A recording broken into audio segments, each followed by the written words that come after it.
Hello, everyone. This is Jimmy Cultist back again with part 5, I believe, of a turn-based combat tutorial.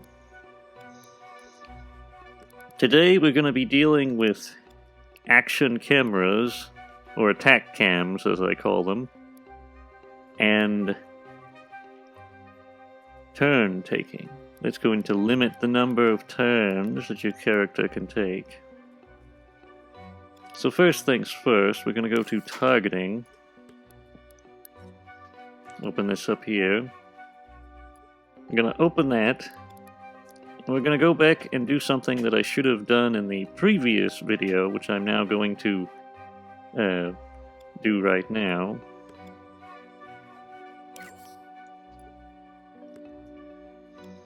It's these action nodes that are important. These must be turned off. Oh, wait a minute. These must be turned off. In the P1 actions, I forgot to turn them off. And basically these keyframes are what make them active. So go ahead, go back and do that.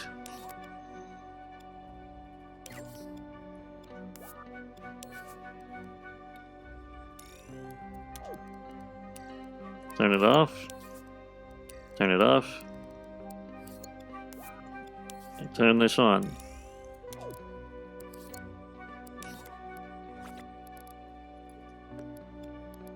Anyway, now that that's done, we can get back to our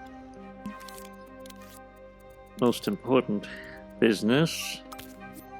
Stamp out a microchip, make it a camera. We're going to be doing a lot of camera-related things today.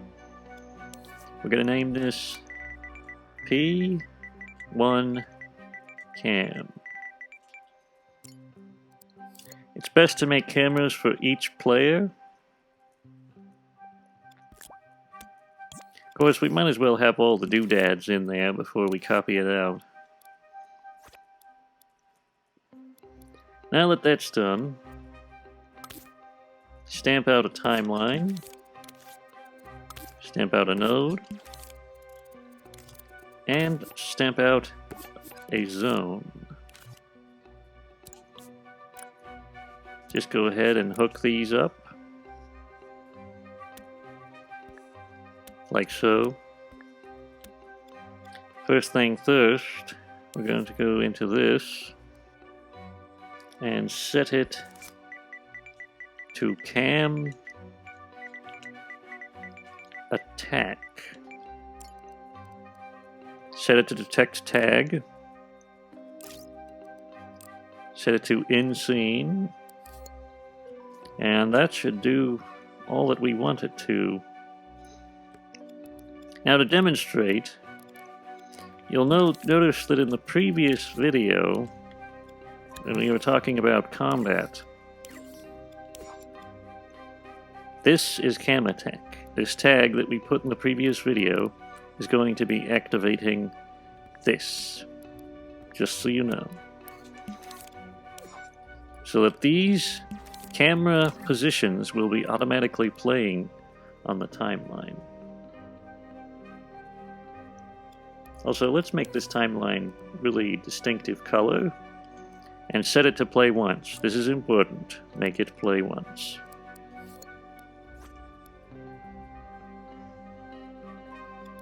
And these here are going to allow you to turn these on. So go ahead and turn off the power. Stamp this one out. Copy it. And remember, if you want to turn off an animation, just scope into the keyframe with L1 and X, and just press triangle while you're recording, and that will turn something off for you.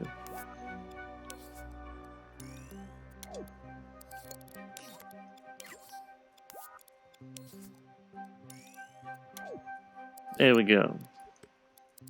Now that that's all settled, can go ahead and connect these.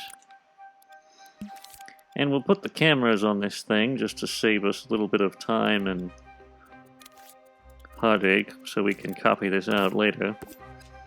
Stamp one camera here. Set it to cut. Turn off imps and turn off controller input. This next camera we're going to make smooth. Then after that, we're going to put down one other camera. Just copy out that one. Set it to cut. Make sure it's on cut. Then we're going to have a tag labeled Target. And what this little tag is going to do is when the player takes their turn, this is going to reset their position. Now a tag, if you want to reset the origin point, just zoom out, and you'll have an easy time getting a hold of it. Getting a hold of the origin point, which will always be, you know, the microchip, so just keep that in mind. And we want him to reset to about here.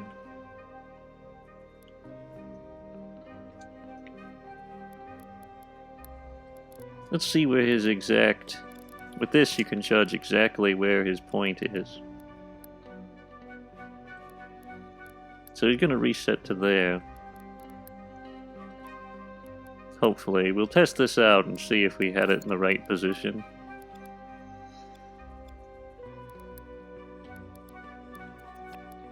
Alright, one other thing we're going to want to do, copy out this tag, stick it right there. We're going to rename this to Reset Menu. And if you recall, in a previous video, I don't remember the exact one, we've already set up this little buddy here. And what he's going to do is detect when you're attacking and reset all of your menus for you with this handy dandy switch here that runs into all the various options to reset. And we're going to get around to using this finally, which I teased in a previous video. But before we do that, let's get this over with. Alright, so we're working with player 1.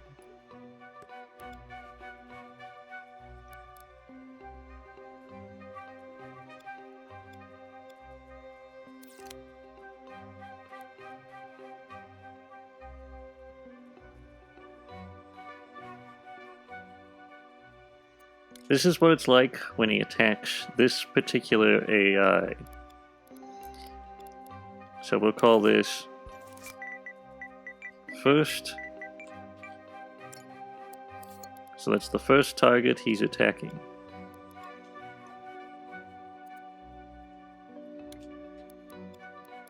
Now we're going to go to this smooth camera, set it to 1.7. We'll see how this looks.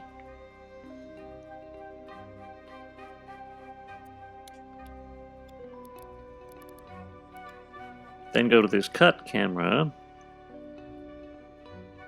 and this will be our view of his first attack.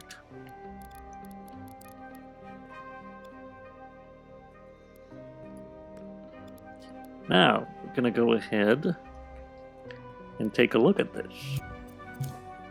By the way, these are the targeting chips for the AI, if you recall. So that's why they're hooked up to these, because this is going to define what AI you're allowed to attack. Now let's go ahead and test our attack.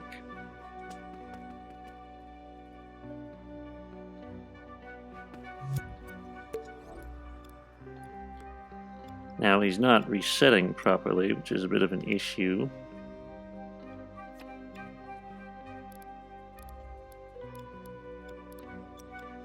That's something that can be easily solved, though, by just pulling this back.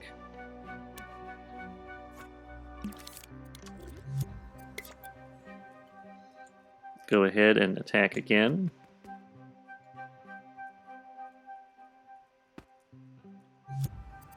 Alright, let's see what's going on here.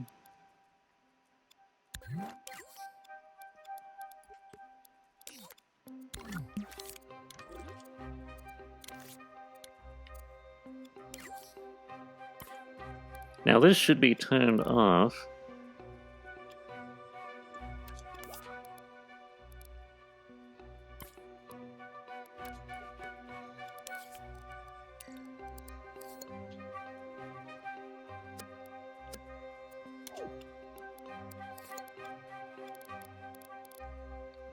Perhaps that's what back is for. Let's see what it's connected to.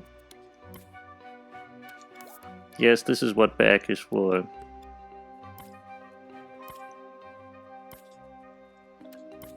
So basically back is just going to turn these off.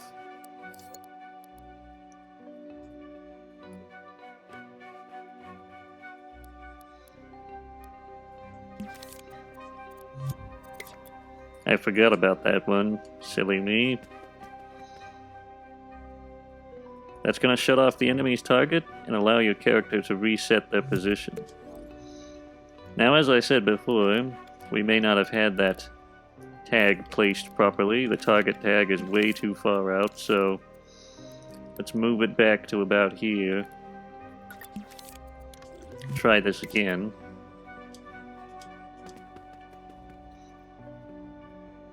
We're going to add some effects too when the character starts hitting things. But that reset his position. You can also change the speed at which he resets. If you want him to reset faster, you can set this to 8.0. Let's see how that looks. If you want it to be nice and lickety-split, you can just reset much faster. Anyway, that's that all dealt with. So let's just go ahead and copy this out. Name it second. You can really name it anything you want, just so long as you remember what you're doing. He's going to be targeting this middle AI, so you want the camera to kind of be aiming in that general direction, and then just have this swoop in like so. I also might speed up his targeting speed just a tad. Make him go a little faster when he's attacking. Pull this back.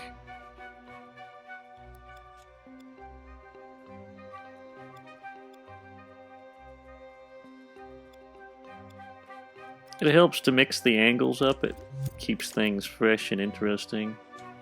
Alright, we're going to switch targets and attack him and see how it looks.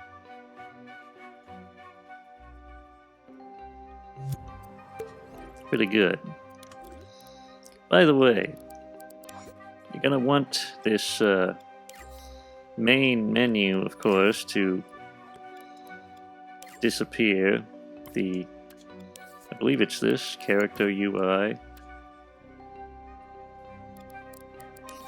We're going to have to track down where that is. Oh, there it is, the backdrop. You're going to want that to disappear.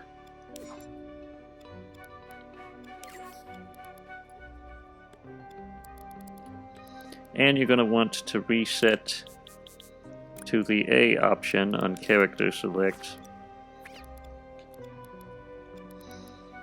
But we're going to do basically see if we have anything hooked up already. Okay, we don't.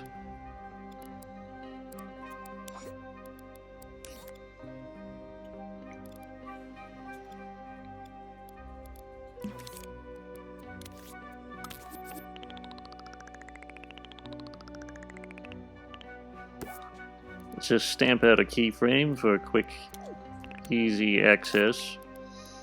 And basically all this is going to do is shut off our little backdrop and shut off our character UI selectively.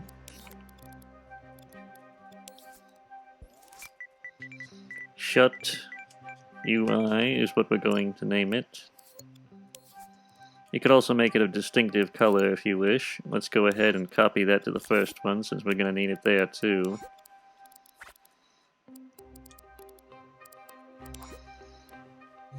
Now let's go ahead and make an attack on the second player.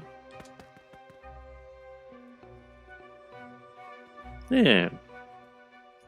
Looks pretty good. Works perfectly.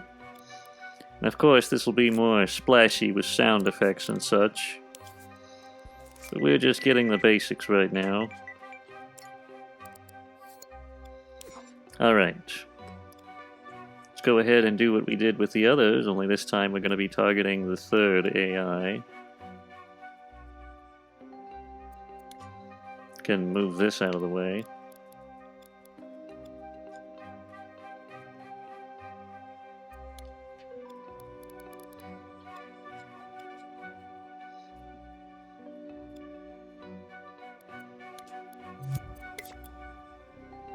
Cool thing about this is,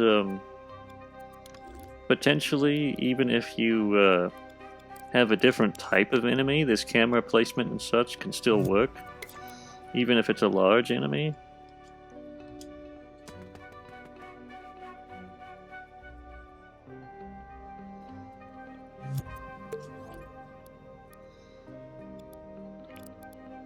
So there's that. Now that we're done with the cameras, and I really don't think there's anything else that needs doing here, except for one little tiny eensy thing, and that's turn taking. We're gonna go over to turn taking, which I believe I mentioned in a previous video. Should be in character select. We're gonna go over here.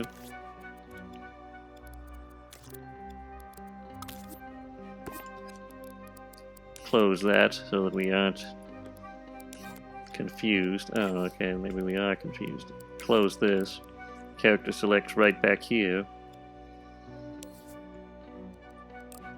But this is a little chip we're going to name Turn Taken. It has a very special set of skills. Now let's put this down here.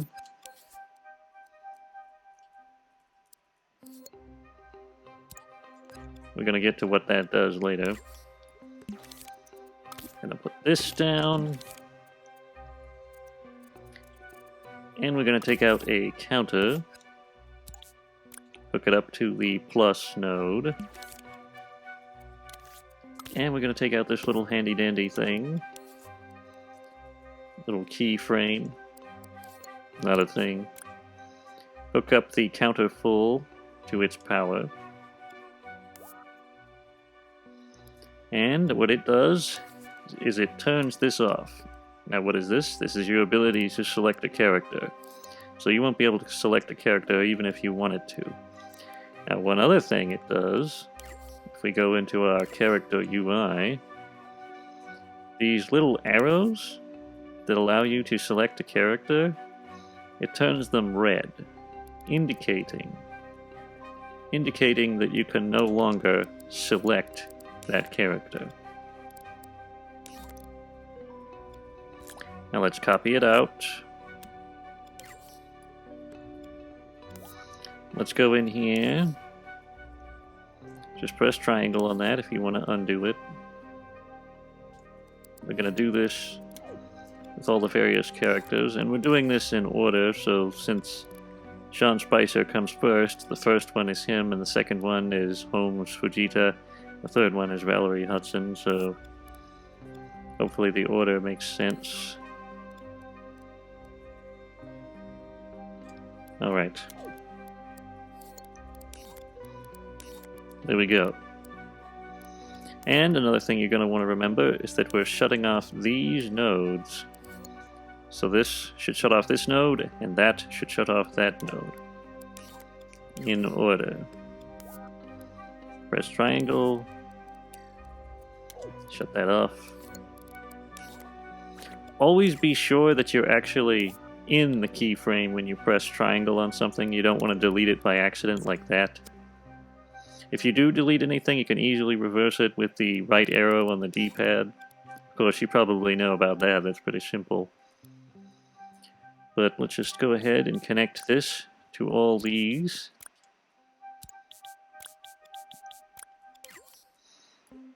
You can see it right there.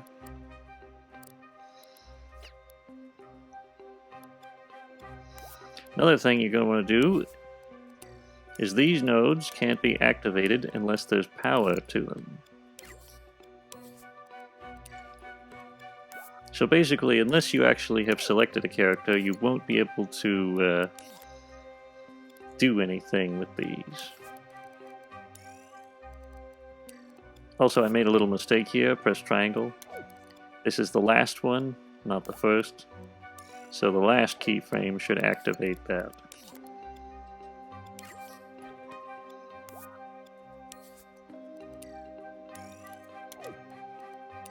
Turn it off.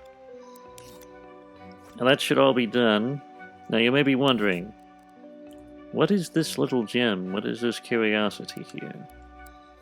What connects to that? Well, we're going to go all the way back to this actions microchip. You remember reset menu? And you remember when I put this little thing out? This glorious little thing connects right to that node. Basically what happens is when a character takes a turn, this thing called reset menu resets all of our options, but it also counts a turn taken. Depending on which of these keyframes is active, this counter will go off and turn off the ability to select that keyframe ever again. Well, of course, eventually down the line we're going to get to turn reset, where all turns are taken, and basically you have a new set, but that's not necessary at the moment. Now let's attack this fellow. Something's not operating correctly. Let's take a look at what's going on.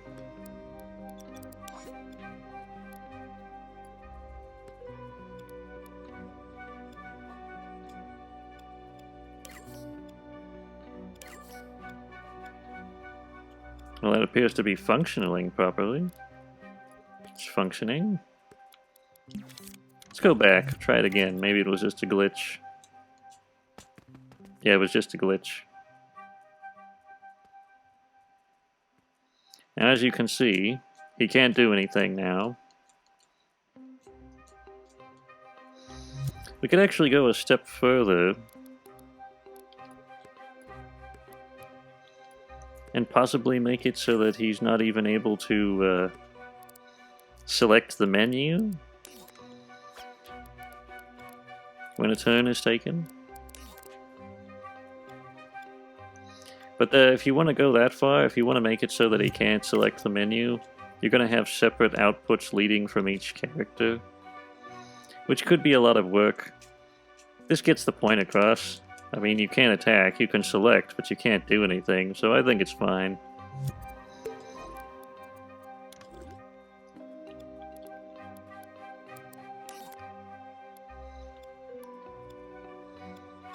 Actually, wait a minute.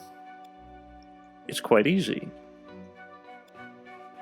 All you would have to do, essentially, since these are separate,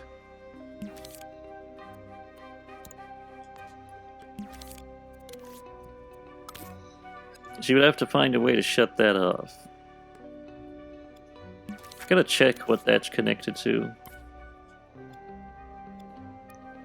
Alright, that goes all the way back here.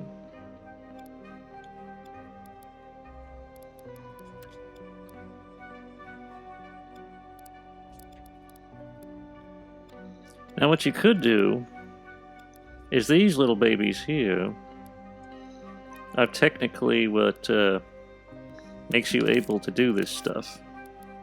So let's just pull this back. Now bear with me.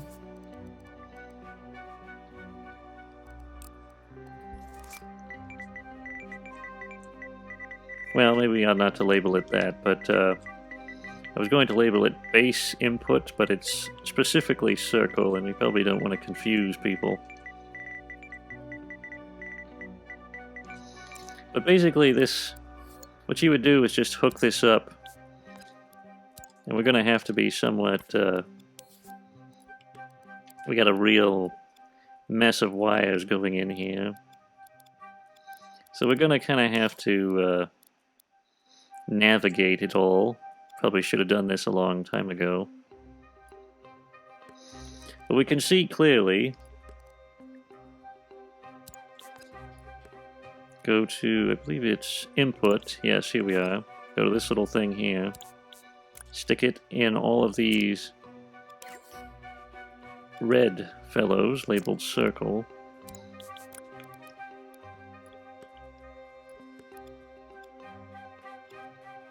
Okay, I think we're done technically. Let's see. Are there any circles? Okay, we got all the circle inputs. Now just take the circle button and stick it in there. And we're going to do the same for X.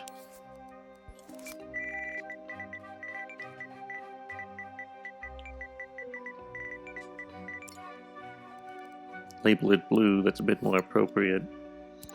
We're going to go ahead and take X right away. Put it in there. Now let's go to all these.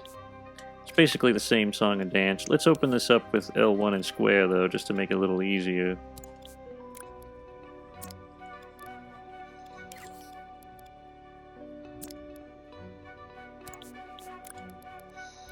Now there's one other output that I see X leading to. That's over here in character select.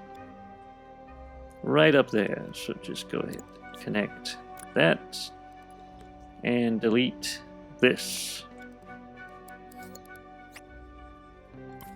Now we're just gonna go ahead, turn off the power to these. Basically, I'm gonna explain how this works. We don't want to turn off character select though.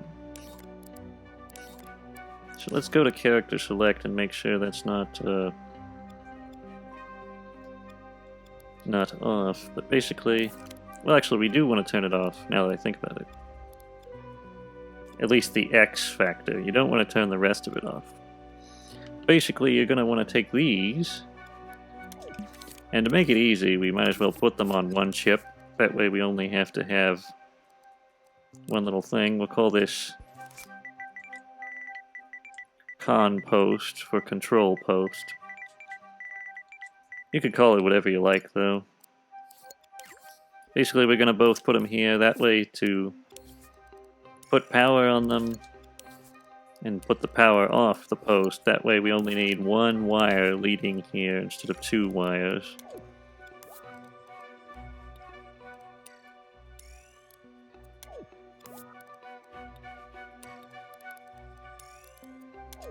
Alright.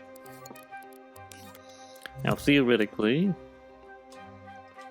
when Vegeta, or not Vegeta, when Sean Spicer takes his attack, he can no longer select anything.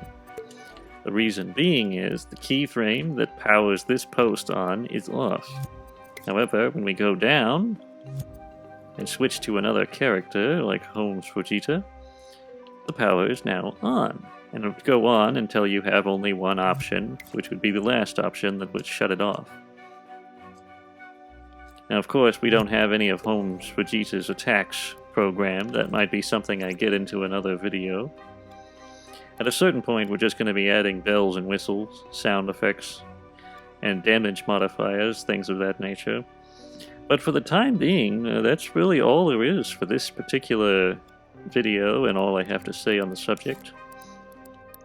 This creation will be remixable after this video comes out, so if you want to mess around or use it in any way you see fit, feel free to do so. Check the description for information on how to find it in Dreams. If you enjoyed this video, don't forget to leave a like and subscribe. And if you want to support us, check the links in the description to our art pal and our coffee. You can also follow me on Twitter if you like Dreams content and unique and entertaining takes.